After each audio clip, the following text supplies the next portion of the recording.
House Speaker Nancy Pelosi says the doctors treating President Donald Trump for the corona must provide trustworthy information to the public. Pelosi said Sunday on CBS, "Face the Nation, we need to have trust that what they're telling us about the president's condition is real." Her interview aired before the president's medical team held a news conference at Walter Reed National Military Medical Center, where he is receiving treatment. Pressed about the conflicting information he and the White House released the day before, Navy CMDR Dr. Sean Conley acknowledged Sunday that he had tried to present a rosy description of the president's condition. The doctor also said Trump's blood oxygen level dropped suddenly twice in recent days, but he has continued to improve since then.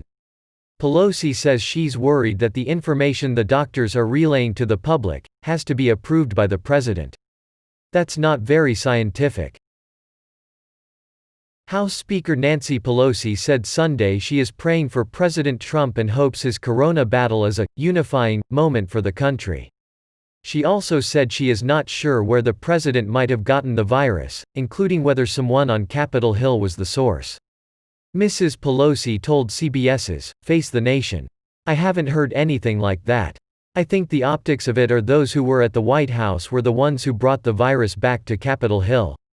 The speaker was likely referring to last weekend's introduction of Judge Amy Coney Barrett in the White House Rose Garden.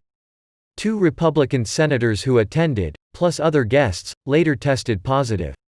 The speaker said she will defer to the House attending physician as to whether her chamber needs to beef up testing, though she noted there are thousands of employees on her side of the Capitol.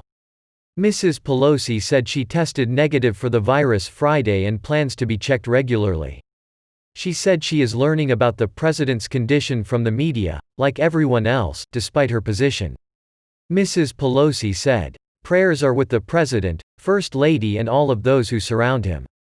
She said she hopes contact tracers are able to figure out who else might need to be isolated. She said, "I hope it will be a signal that we have to do better at controlling the spread of this virus."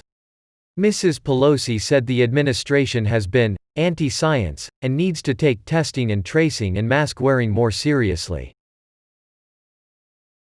National Security Advisor Robert O'Brien on Sunday said there are plans for everything, but a delegation of powers is not necessary as President Trump fights the corona from the hospital. The president remains in command of the country, so a transfer is not something that's on the table at this point, Mr. O'Brien told CBS's Face the Nation. He's doing very well. He said that the government is steady at the tiller, and that he planned to brief the president on security matters later Sunday. Mr. O'Brien contracted the virus over the summer and said, days 7 and 8 are the critical days. It's unclear when Mr. Trump contracted the virus, though his diagnosis was confirmed late Thursday and revealed to the public close to 1 a.m. Friday. Many are eyeing interactions during a White House Rose Garden event on September 26 in which Mr. Trump introduced his pick for the Supreme Court vacancy, Judge Amy Coney Barrett. Republican Senators Tom Tillis of North Carolina and Mike Lee of Utah tested positive after attending the event, as did former White House counselor Kellyanne Conway and former New Jersey Governor Chris Christie. Many attendees did not wear masks at the ceremony. The event occurred 3 days before the presidential debate in Cleveland, during which Mr. Trump's family refused the masks provided, and 5 days before press accounts revealed that Hope Hicks, a presidential aide, had tested positive at midweek after traveling with the president to Minnesota. The White House knew about Ms. Hicks' diagnosis but cleared Mr. Trump to meet with donors at Bedminster, New Jersey, saying the interactions were outside and physically distant.